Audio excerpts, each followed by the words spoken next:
জি ফয়সাল, ধন্যবাদ আপনাকে। আমি কিন্তু এখনো রয়েছি জিয়ার শহীদ রাষ্ট্রপতি জিয়াউর রহমানের যে সমাধি, সেই সমাধিস্থানে কিন্তু রয়েছি।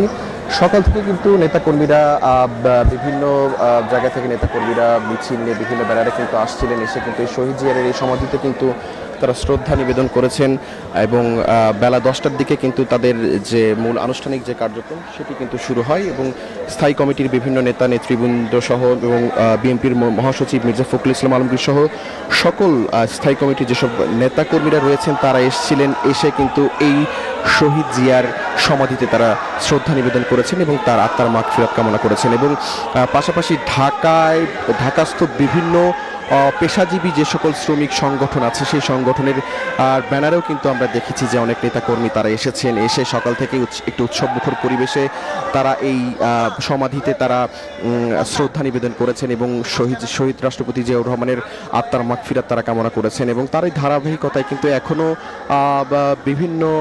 ঢাকার বিভিন্ন জায়গা থেকে কিন্তু নেতাকর্মীরা ঝটিকা মিছিল নিয়ে আসছে, এসে এখনও তারা তাদের যে শ্রদ্ধা নিবেদনের যে কার্যক্রম সেটি কিন্তু চলমান রেখেছেন। পাশাপাশি আপনাকে একটু জানিয়ে রাখি ফয়সাল, আজকে শুধু ঢাকাতেই নেই, বরঞ্চ ঢাকার বাহিরে বিভিন্ন জেলাতে কিন্তু বিএনপির এই ধরনের কর্মসূচি আজকে হাতে নেওয়া হয়েছে এবং বিকাল 3টা থেকে কিন্তু আজকে বিএনপির বিভিন্ন র্যালি সমাবেশের কথা রয়েছে।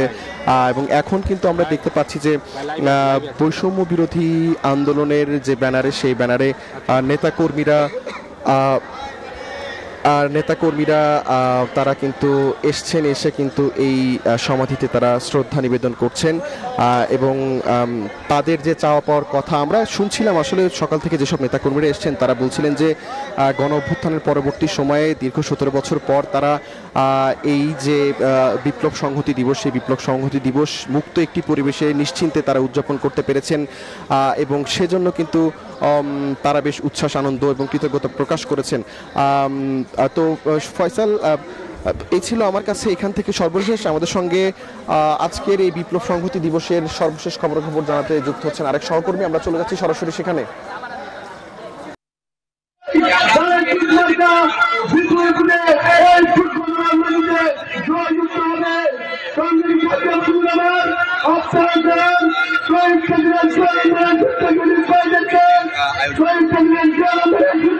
বিএনপির আয়োজনে কিন্তু আসলে ইতিমধ্যেই যে হেলিপ্যাড মাঠ রয়েছে পূর্ববাজার, হেলিপ্যাড মাঠ থেকে একটি বিশাল র্যালি শহর প্রদক্ষিণ করার জন্য কিন্তু বের হয়েছে এবং এই সংহতি দিবসে শুধুমাত্র পূর্বধরাতেই নয়, নেত্রকোনার বিভিন্ন উপজেলাতে কিন্তু আয়োজন চলছে। আমরা জানি আজকে জেলা বিএনপির পক্ষ থেকে নেত্রকোনা জেলা শহরেও ঠিক আছে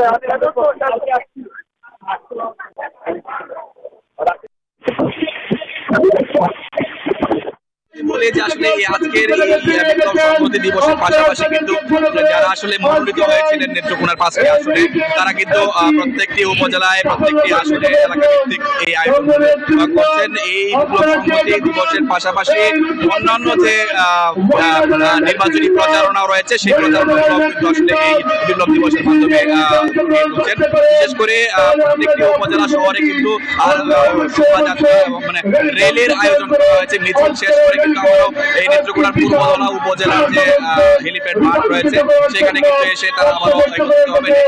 এখানে কিন্তু র্যালির নেতৃত্ব দিচ্ছেন নেত্রকোনা পূর্বধলা উপজেলার যিনি আসলে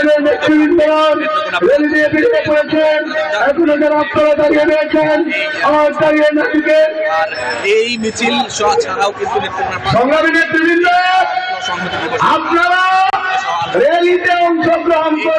সোহান, আপনাকে ধন্যবাদ আমাদের সাথে যুক্ত হওয়ার জন্য।